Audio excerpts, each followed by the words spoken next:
Maths में तुमने अभी तक कुछ नहीं पढ़ा है तो अगले 84 डेज के लिए ये चैलेंज तुम्हें अपने आप को देना है। मैथमेटिक्स एक ऐसा सब्जेक्ट है जिसमें तुम थोड़ी सी मेहनत से बहुत तगड़ा स्कोर कर सकते हो।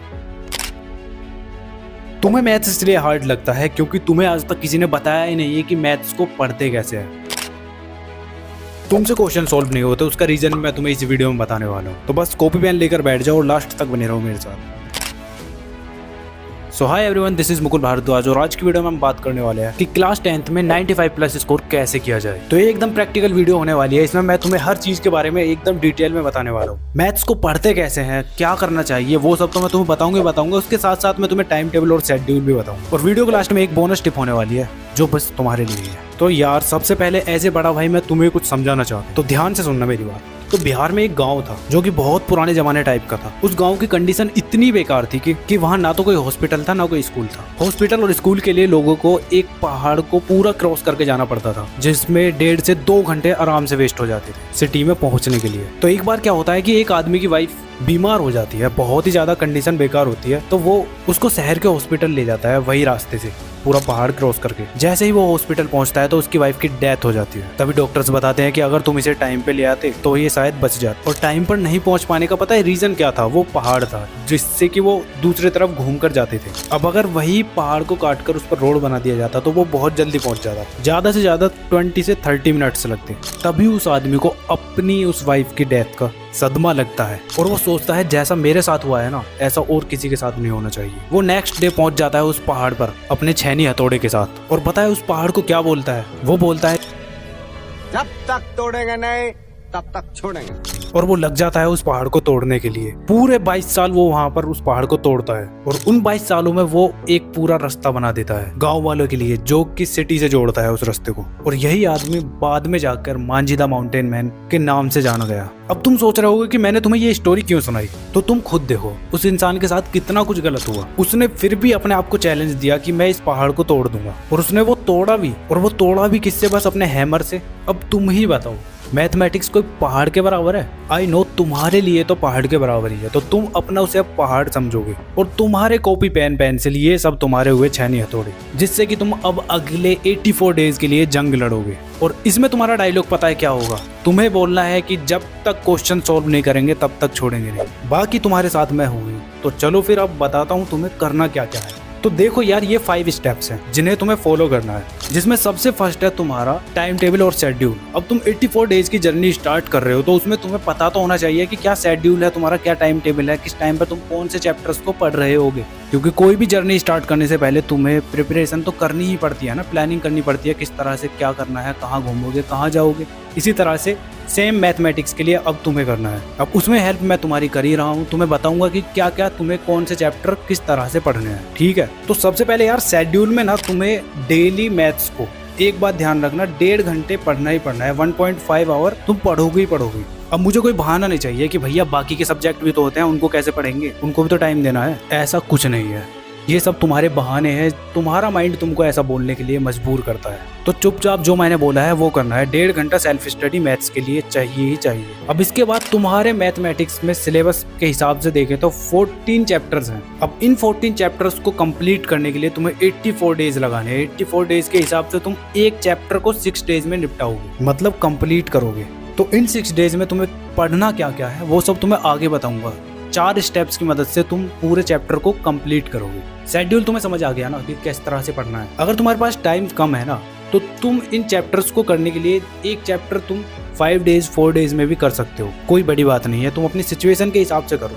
अब चलो तुम्हें टाइम टेबल बताता हूँ। तो टाइम टेबल यार, फर्स्ट मंथ में तुम इन चैप्टर्स को पढ़ोगे, जिसमें तुम्हारा फर्स्ट चैप्टर होने वाला है रियल नंबर, सेकंड होगा पॉलिनोमियल्स, थर्ड होगा pair of linear equation, fourth chapter तुम्हारा होने वाला है क्वाड्रेटिक इक्वेशन और फिफ्थ चैप्टर होगा स्टैटिस्टिक्स। फर्स्ट मंथ में ये 5 चैप्टर तुम्हें कंप्लीट करने हैं अच्छे से। इसके बाद सेकंड मंथ की बात आती है। सेकंड मंथ में आता है तुम्हारा first chapter arithmetic progression, second chapter coordinate geometry, third chapter triangle, fourth circle और फिफ्थ आता है तुम्हारा प्रोबेबिलिटी। अब ये 5 चैप्टर तुम सेकंड मंथ में कंप्लीट करोगे। अब तुम्हारे 4 चैप्टर बचते हैं जो कि तुम्हारे थर्ड मंथ में कंप्लीट हो जाएंगे, जिसमें फर्स्ट चैप्टर तुम करोगे introduction of trigonometry, second chapter तुम करोगे application of trigonometry, third chapter तुम करोगे एरिया रिलेटेड टू सर्कल और फोर्थ चैप्टर करोगे सरफेस एरिया एंड वॉल्यूम। तो 24 डेज में तुम इन 4 चैप्टर्स को भी कर सकते हो आराम से। अब देखो तुम बोलोगे कि भैया कुछ चैप्टर्स बहुत ज्यादा बड़े हैं, 6 डेज में तो इम्पॉसिबल है।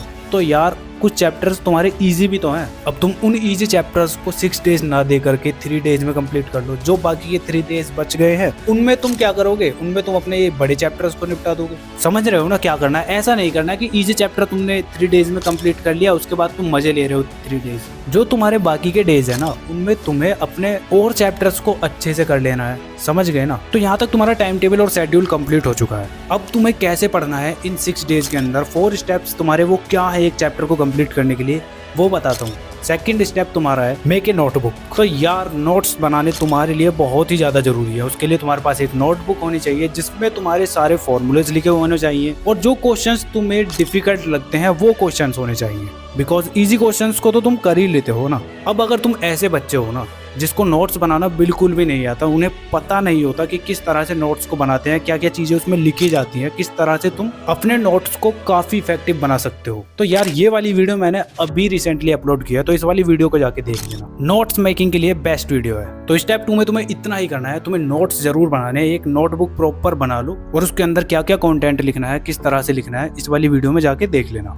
थर्ड स्टेप में तुम्हें क्या करना है कि तुम्हें जो भी चैप्टर नेक्स्ट डे पढ़ाया जा रहा है ना क्लास में, उसको तुम पहले से ही अपने टेक्स्ट बुक से पढ़ के चले जाओ थोड़ा थोड़ा। अब मैं ऐसा क्यों बोल रहा हूँ, मैं इसलिए बोल रहा हूँ इससे तुम्हारा थोड़ा बहुत इंटरेस्ट बना रहेगा क्लास में, और साथ ही में तुम्हें जो मैथ्स में जो थोड़े बहुत सिंबल्स होते हैं, वोकैबुलरी होती है, वो भी तुम्हें अच्छे से समझ आते हैं। और अगर तुम पहले से पढ़ के जाते हो ना तो तुम्हारा क्लास में थोड़ा सा दबदबा भी रहेगा। अब वो कैसे? वो ऐसे कि तुम जब चीज़ों को अच्छे से समझ रहे होगे ना और टीचर को बता भी रहे होगे कि सर ये होता है, अपने डाउट्स भी पूछ रहे होते हो, तो टीचर को भी लगता है कि हाँ तुम पढ़ने वाले बच्चे हो, और तुम्हारे क्लासमेट्स को भी लगेगा कि ये पढ़ता तो है नहीं पर क्लास में इतने डाउट और क्वेश्चंस को अच्छे से कैसे सॉल्व कर लेता है। तो बस स्टेप 3 याद है ना क्या करना है बस। इसके बाद स्टेप 4 बताता हूँ तुम्हें। तो इसमें यार तुम्हें अपने एनसीईआरटी में जो एग्जाम्पल्स दिए जाते हैं ना उनके ऊपर सबसे ज़्यादा ध्यान देना है पहले।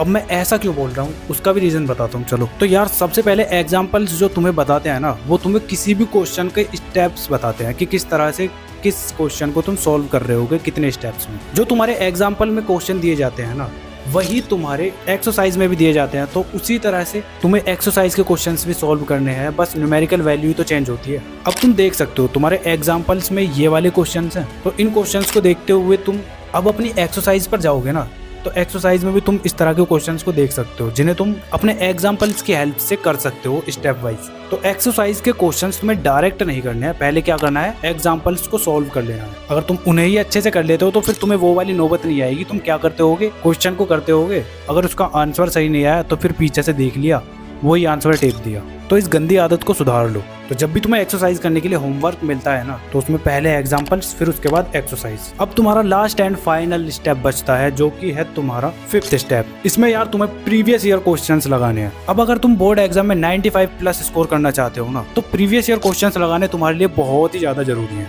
क्योंकि प्रीवियस ईयर क्वेश्चंस ही तुम्हें बताते हैं कि पेपर का लेवल कैसा आएगा, किस लेवल के क्वेश्चंस उस पेपर में आ रहे हैं। मेजॉरिटी बच्चे होते हैं जो पढ़ते तो बहुत अच्छे तरीके से है लेकिन वो इन क्वेश्चंस को सॉल्व नहीं करते, इसीलिए उनके मार्क्स ही नहीं आते। फिर बोलते हैं कि मैं पढ़ता तो बहुत हूँ लेकिन मेरे मार्क्स ही नहीं आ रहे।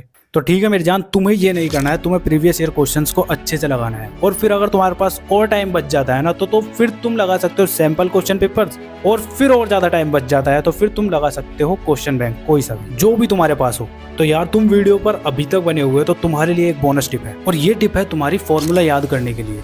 बहुत से बच्चे ऐसे होते हैं कि फॉर्मूले को रटते जाते हैं, लेकिन यार तुम्हें ऐसा नहीं करना है। कोई भी तुम्हारा फॉर्मूला है ना उससे रिलेटेड तुम 5 से 10 सवाल लगा दो, और मेरी गारंटी है कि तुम उस फॉर्मूले को भूल जाओ कभी भी। जितने ज्यादा तुम क्वेश्चंस की प्रैक्टिस करोगे ना फॉर्मूले से रिलेटेड, उतने ही ज्यादा फॉर्मूले तुम्हारे माइंड में बैठते जाएंगे। तो तुम्हें रट्टा नहीं लगाना, बस फॉर्मूले को अच्छे से याद करने के लिए क्वेश्चन प्रैक्टिस करनी है। बाकी अगर और सब्जेक्ट्स के लिए वीडियो चाहते हो ना तो कमेंट कर देना। और तुम्हारे साथ ये प्रॉब्लम हो रही है ना कि तुम अच्छे से पढ़ नहीं पा रहे हो, तो तुम्हें स्क्रीन पर ये वाली वीडियो शो हो रही होगी, इसे देख लेना, और इसके साथ साथ ये भी वीडियोज हैं इन्हें भी देख लेना। बाकी वीडियो कैसा लगा कमेंट में बता देना, इस वीडियो को शेयर भी कर देना अपने दोस्तों के साथ। तो चलो फिर मिलते हैं नेक्स्ट वीडियो में, तब तक के लिए keep learning, keep studying and keep smiling.